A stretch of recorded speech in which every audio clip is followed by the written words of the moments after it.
کے پہلے دن جنت کی حوریں دعا کرتی ہیں یا رب اجعل لنا من عبادک ازواجا، یا رب اے میرے پروردگار عالم ہمیں روزے دار بندوں کو اپنے قابل بنا دے۔ یعنی جنت کی حوریں دعا کرتی ہیں روزے دار کے لیے کہ اللہ اس روزے دار کو ہمارا قابل بنا دے تاکہ ہم اس کی خدمت گزاری کریں۔ اللہ اکبر۔ لیکن افسوس صد افسوس، ہم ماہ رمضان مبارک کے روزے ایسے ہی اس کی یعنی قدر نہیں کرتے اور ایسے ہی چھوڑ دیتے ہیں، پھر کہتے ہیں کہ ہاں تمہیں دیکھ رہا ہے۔ معزز سامعین کرام، اب توجہ چاہوں گا، کیا کہہ رہے ہیں؟ اللہ ہمیں روزدار بندوں کو اپنا خاوند بنا دے، ہمارا خاوند بنا دے۔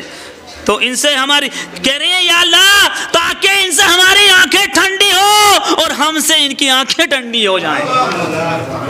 یہ ہے روزے رکھنے والے کی برکت اور فضیلت۔ حضرت عبداللہ ابن عمر رضی اللہ تعالیٰ عنہ سے روایت ہے کہ سرکار دو عالم صلی اللہ علیہ وسلم نے ارشاد فرمایا الصیام والقرآن یشفعان للعبد، یشفعان للعبد یعنی روزے اور قرآن، توجہ حافظ صاحب، روزے اور قرآن روزہ رکھنے والے اور تراویح پڑھنے والے بندے کی میدان محشر میں شفاعت کریں گے۔ قرآن آئے گا اور کہے گا یا اللہ یہ روز پروردگار عالم تو اسے جہنم میں ڈالا، ارے یہ تو تیرے روزے رکھتا تھا۔ قرآن آن کی سفارش کرے گا یا اللہ یہ تو رات کو تیری عبادت کرتا تھا، قرآن کی تلاوت کیا کرتا ہے، یا اللہ میں اس کا شفیع ہوں۔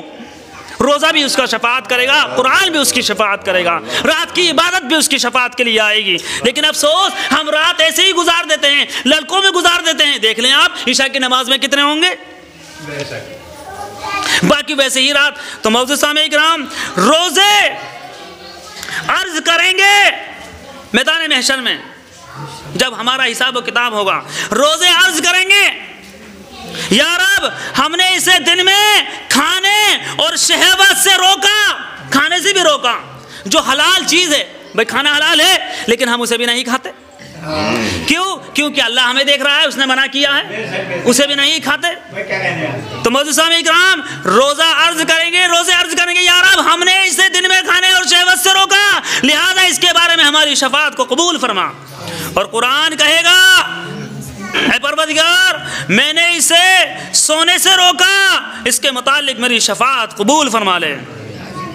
تو معزز سامعین کرام، اب وہاں پر نفسی نفسی کا عالم ہوگا، باپ بیٹے کا نہ ہوگا، بیٹا باپ کا نہ ہوگا، ماں بیٹی کی نہ ہوگی، بیٹی ماں کی نہ، کوئی کسی کا نہیں ہوگا۔ لیکن سامعین حضرات اگر ماں ہوگا تو کوئی ہوگا، وہاں رسول صلی اللہ علیہ وسلم کی یعنی کہ رسول صلی اللہ تعالیٰ علیہ وسلم کی زندگی کو، ان کی زندگی کے مطابق اپنی زندگی کو گزارا ہوگا، تو رسول صلی اللہ علیہ وسلم کی سنت کے مطابق اللہ کے محبوب ہماری شفاعت فرمائیں گے۔ قرآن کی تلاوت کی ہوگی، یہ قرآن ہمارا شفیع ہوگا۔ روزے رکھے ہوں گے تو یہ روزے بھی ہماری شفاعت فرمائیں گے۔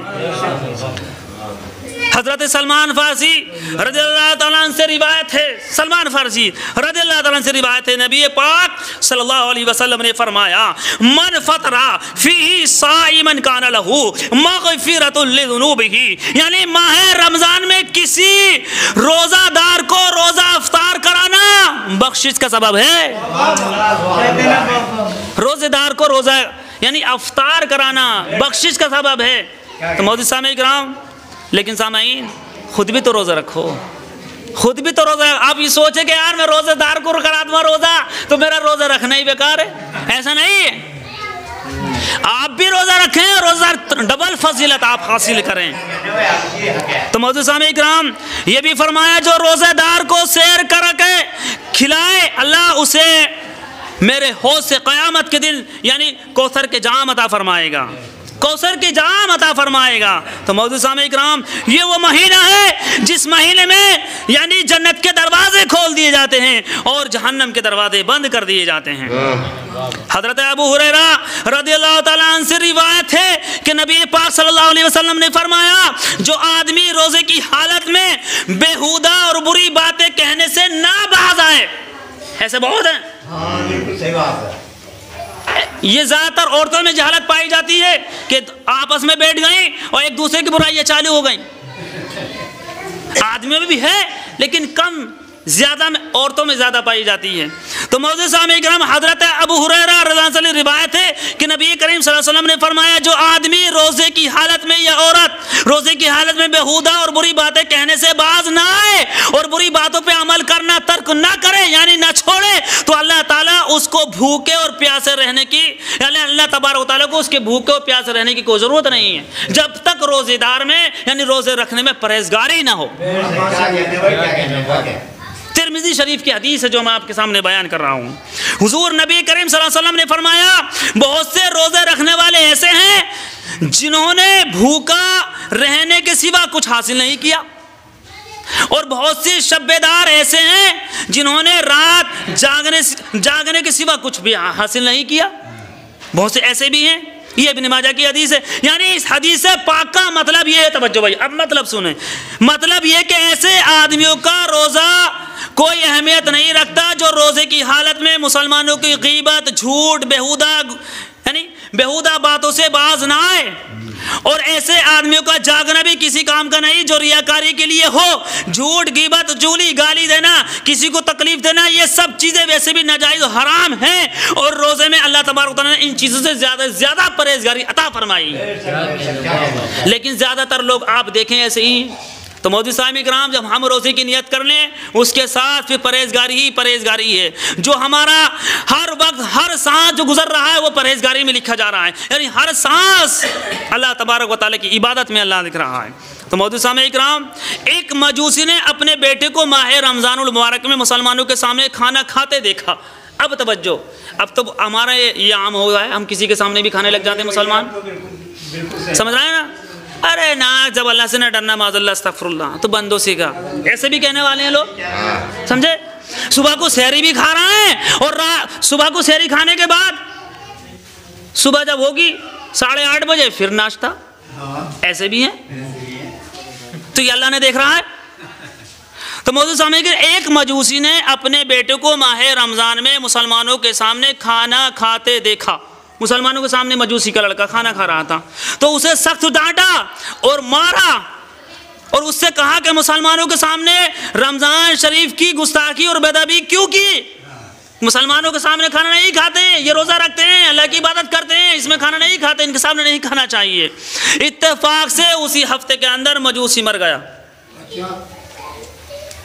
مجوسی مر گیا۔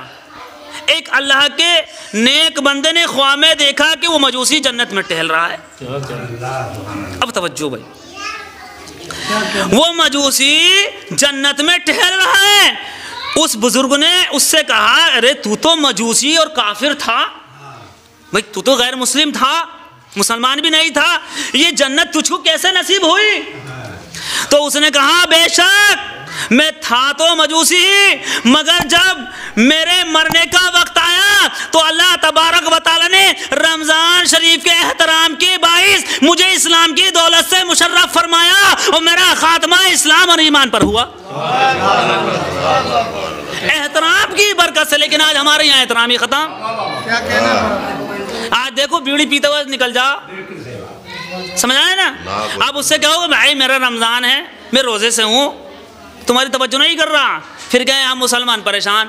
تو جب تک ہم رسول صلی اللہ علیہ وسلم کی سنت کے مطابق اپنی زندگی نہ گزاریں گے پریشان ہی رہیں گے۔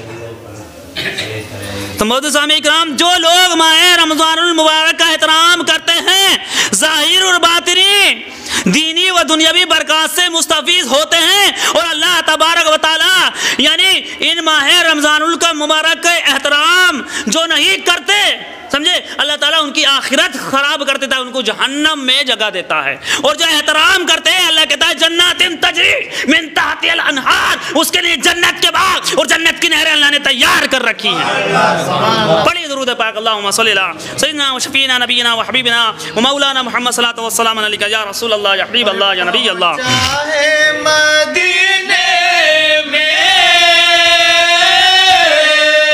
آج ہی توجہ ہے،